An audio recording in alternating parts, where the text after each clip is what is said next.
A little bit of a concern with the bolt gap on this rifle. There really isn't any. The bolt in the carrier is probably about 3/1000ths of an inch gap. And I just want to do a little test shooting. I'm probably going to send this back to Sentry, and I want to get it shot in real good. Forgot my ears. Magazine damage test. The target is at 50 yards. It's a 6-inch square plate right down there close to the ground.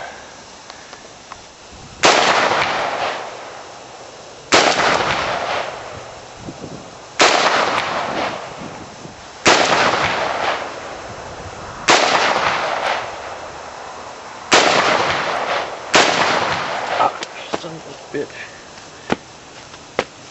Horsefly.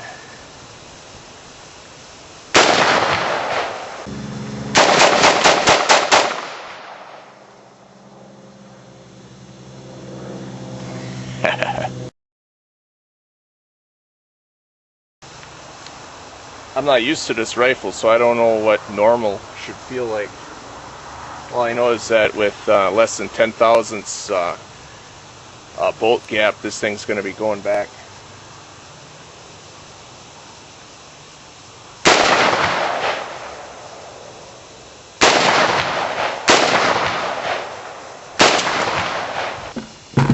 We could take a look inside real quick, maybe.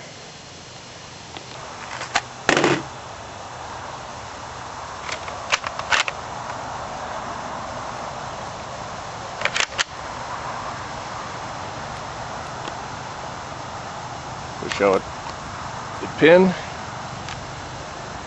put it inside the hole in the stock, put your thumb right here, push back while wiggling side to side.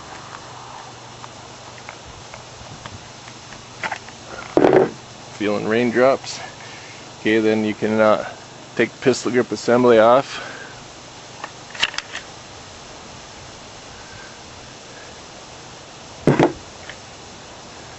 And push the front pin. Wait a second, let's take this out first. Put your hand over the back when you do this. Pull the charging handle. Bring the bolt carrier and bolt assembly right out the back. You can separate the recoil spring. Boy, does that thing get dirty fast.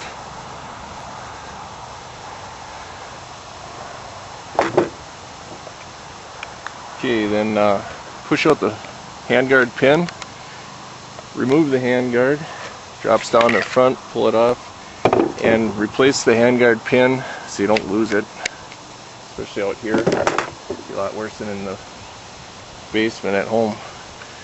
And wow, that baby's still hot. There we go.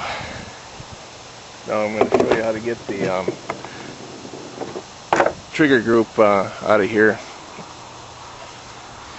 Point the safety lever at 12 o'clock and that comes right out.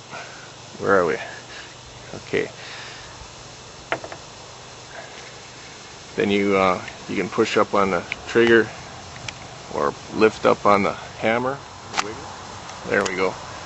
I put the hammer in forward position and lift it up on it. You got to let it down gentle, don't let it snap. And there we go. There's the trigger pack. And that just goes right back in the way it came out. Line up the trigger, spread it out a little bit, and line up the safety holes, push straight down, and get everything situated. Then go ahead and take the safety lever, 12 o'clock position right here. There's a notch that it goes into. This notch goes in that slot. And once everything's lined up, it will push right in like that, and then rotate it back into the safe position. You can cock your hammer again. Alright, it is really close to raining, so let's get this thing together. put my handguard on first. Start it on the back.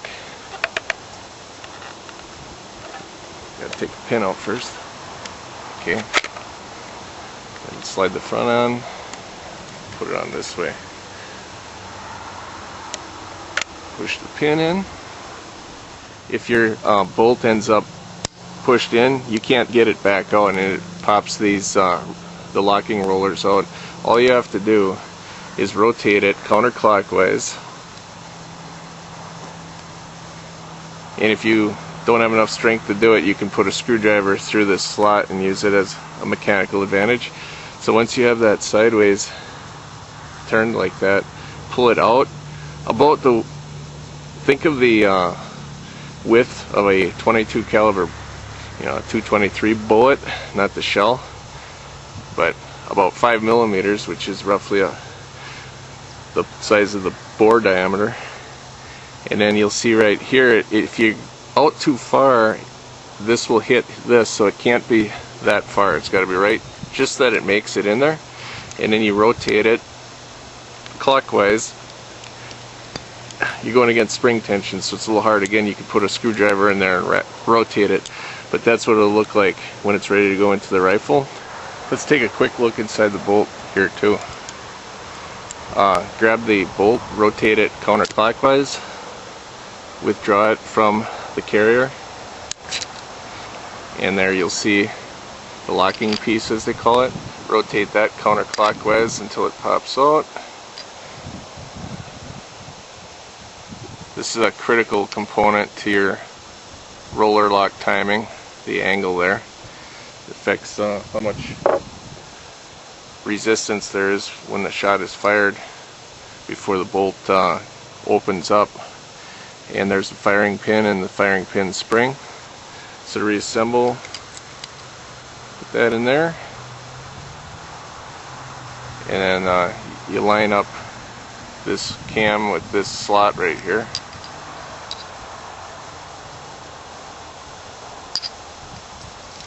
It's can't go in wrong.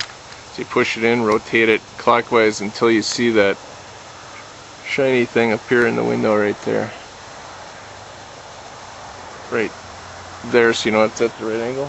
Then you take your carrier and you put it in there. Now your bolt carrier is being held upside down, so when I say up, it's really down, but when it's held like this, your extractor is going to be on the top side, the high side. Then you put it on the cocking piece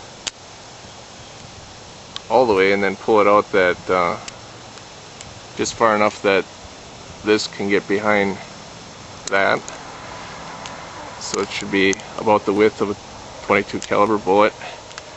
Rotate, and if you don't see this large gap here, it won't go into the rifle because your rollers will be forced out by the cocking piece. Then you can go ahead and take your receiver. Let's put the recoil spring on there. Just pushes right into the back. Hold this up, line up the rollers with these rails, and drop it in. Oops, I got my cocking handle back. Put that forward. And there it's locked into the trunnion now. Then we'll go ahead and put the trigger assembly on there. And then I like to put the muzzle on the bench, push down. Then you can take your pin that you've stored here, and I like to come in from the right side, so it's more like an AR-15 style, and everything should work fine.